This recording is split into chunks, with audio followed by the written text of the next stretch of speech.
टीपू था मैसूर का शेर।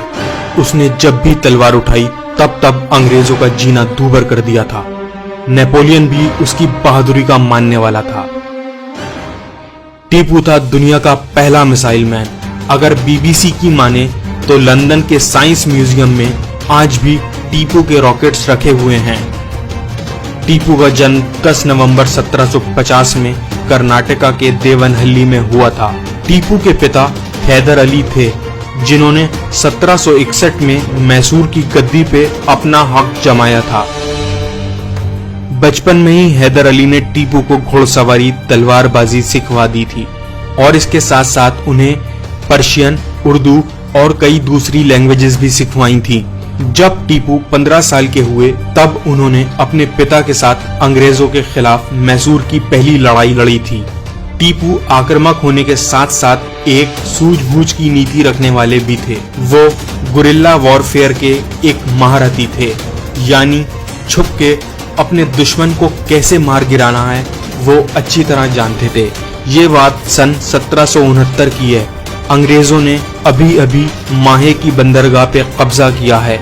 ये वो जगह है जो टीपू के नियंत्रण में थी, लेकिन नियंत्रण खोने के बाद भी टीपू चुप नहीं बैठे। उन्होंने अपने पिता हैदर अली के साथ मिलके अंग्रेजों से बदला लेने की ठानी और इस तरह शुरू हुआ सेकंड एंग्लो मैसूर वॉर। शुरू में टीपू ने हैदर अली के साथ अंग्रेजों को धूल चटा दी थी, लेकिन कुछ ही समय बाद हैदर अली की सेहत खराब होना शुरू हो गई। उनको कैंसर हो गया था और 1782 में हैदर अली की मौत हो गई। टीपू अभी सिर्फ 22 साल के ही थे और उनके कंधों पे मैसूर का भार आ गया था। अब टीपू के दुश्मन और टीपू एक दूसरे के बिल्कुल आमने सामने थे। टीपू ने जैसे ही गद्दी संभाली, उन्होंने अंग्रेजों को पछाड़ने के लिए मुगल और मराठाओं से हाथ मिला लिया था और इसकी वजह से 1784 में सेकंड एंग्लो मैसूर वॉर खत्म हुआ, क्योंकि अब अंग्रेज उनसे ट्रीटी करने को राजी हो गए थे। अंग्रेजों और टीपू के बीच ट्रीटी ऑफ मैंगलोर साइन की गई, जिसमें टीपू ने जो कहा अंग्रेजों ने हर वो बात मानी। ये वो आखिरी टाइम था जब एक हिंदुस्तानी अंग्रेजों पे भारी पड़ा था। अब टीपू ने अपनी फौजों को मजबूत बनाने की ठान ली थी। उनके दिमाग में दिन रात सिर्फ अंग्रेजों को खत्म करने की रणनीतियां चलती रहती थीं। टीपू ने त्रावणकोर पे अपनी आंखें जमा रखी थीं, लेकिन ट्रीटी ऑफ मैंगलोर के अनुसार Travancore British east India company का एक सहयोगी राज्य था। टीपू ने दिसंबर 1779 में त्रावणकोर पे आक्रमण कर दिया और यहीं से शुरू हुआ third Anglo Mysore war. Travancore के राजा ने फौरन ईस्ट इंडिया कंपनी से मदद मांगी। अंग्रेजों ने निजाम और मराठा राजाओं की मदद से टीपू की सेना पे धावा बोला और कोयम्बटूर को हथिया लिया।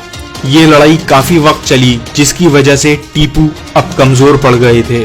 1792 में युद्ध को खत्म करने के लिए ट्रीटी ऑफ श्रीरंगापट्टनम साइन हुई और इस ट्रीटी की वजह से टीपू ने अब अपने कई राज्य खो दिए थे, लेकिन टीपू का खून अभी भी ठंडा नहीं हुआ था। अंग्रेज बहुत शातिर थे, वो हमेशा मौके की तलाश में रहते थे। उन्होंने 1799 में मौके का फायदा उठाते हुए मराठाओं और निजामों के साथ मिलकर मैसूर पे हमला कर दिया और यहाँ से शुरू हुआ fourth Anglo Mysore war. Britishers के पास उस वक्त जो सेना थी उसमें पूरे 50,000 सैनिक थे और टीपू के पास सिर्फ 30,000 सैनिक। अंग्रेजों ने मैसूर की राजधानी श्रीरंगापट्टनम पे कब्जा किया। वो दीवारें तोड़ के अंदर घुस आए थे। तभी टीपू के हमेशा से करीब रही फ्रेंच मिलिट्री ने टीपू को सलाह दी कि वो गुप्त रास्ते से निकल जाएं और अपनी जान बचाएं, लेकिन टीपू भी कहां थमने वाले थे। उनकी रगों में बहता खून उबाल मार रहा था। टीपू ने कहा, 1000 साल की भेड़ बकरी की जिंदगी से मुझे एक दिन की शेर की जिंदगी जीना पसंद है। ये कहके टीपू जंग में कूद पड़े और 4 मई 1799 को वो वीर गति को प्राप्त हो गए।